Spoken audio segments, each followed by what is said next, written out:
Nej, han får ikke mål. Har vi sikkert fått reddet botten lengst som det kommer der. Hun er Leon, setter botten i midten. Så er det ekta målet. Ekta målet. 23-23.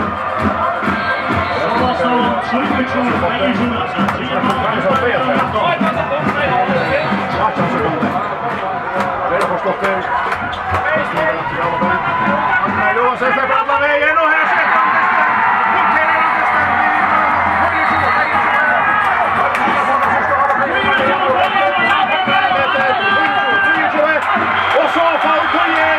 og så får vi tog igjen. Det kom i ord. Kutsjo Arna Brittler i øyne fra gang. Startet han på stedet i Vestmanna.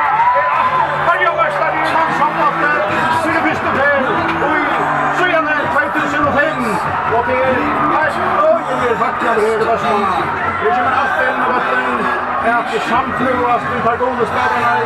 Det er jo helt Føroyameistari i første mannssamlatter. 2015, har vinner 24-23, og på 41, finalene skal enda i 25-24, så vi da finner tvær serier gåler, serier gavner, jeg kunne underholde av finalelisten i skattingsmidden hos forhandlingene. Men 86 er det ikke helt å finne, vi vet ikke om heit i Rydgjøretsen, og så er det velkommen at det går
första och bara för det går det.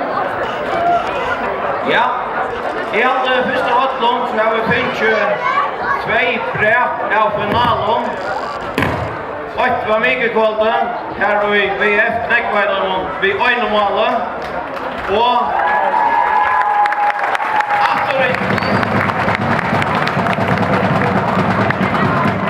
efter det och hemmavatlen stod Nekva och jag vet inte om Oskar är minst lika många som spelar nu. Jag hade bägge hade uppe på jag vunnit som var sista listan här. Och ta har det var gott och väl börja. Ta var vi 2 och en höjskinker och en västringur. Som i radion på portalen. Vi har mätt om för man vill finalen. Och höjskinker då har spelat över de underdogs. Så kommer de snöjande och så är det lika finalen. Och till mäkna då efter i år. Ge dem en större klapp för det.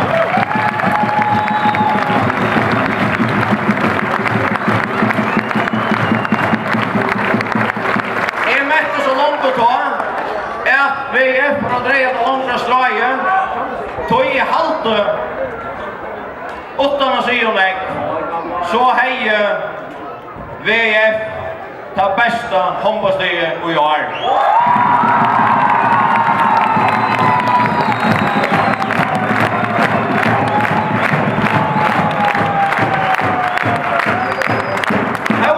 Det ser eleksjonen i VF senast på Gotland. Det är så mycket lektion i att jag själv fick ha gått med det idag. Och i halte att det bara är 2 trutcherspelare att ta emot vi här i det. Och det var så långt efter som 2020. Men i halte inte. Det var stående sig 3 år sedan har jag börjat att såsta vattnet i det för vad svänkar. Bäge ligen är vilt att vinna. Bäge i det och mycket kvalitet. Anken är ju inte här. Och tog i vi 2 finaler, 2 välspaltar och i alla föron skådar för sin dråpa genom dispen. Så en och en av er hjärtaliga locko vid Gotland.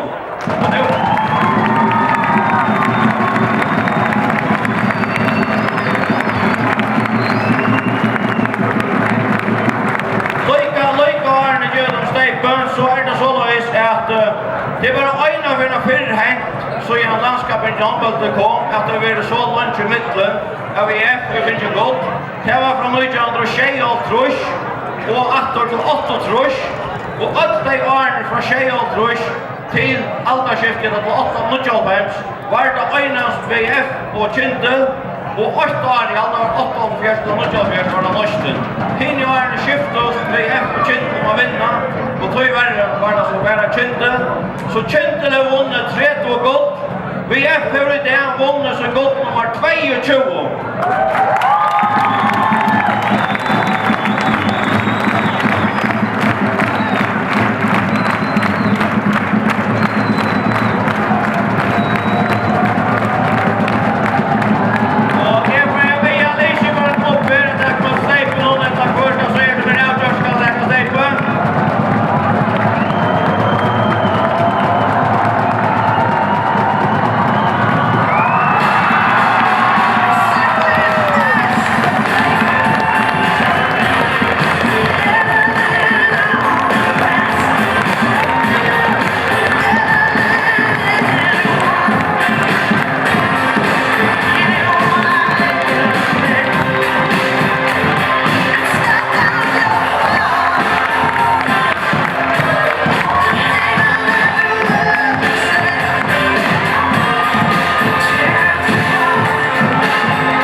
knappt här att det är gosse blev skumligt. Ta vi och sätta fyrverkssent utanför till honom.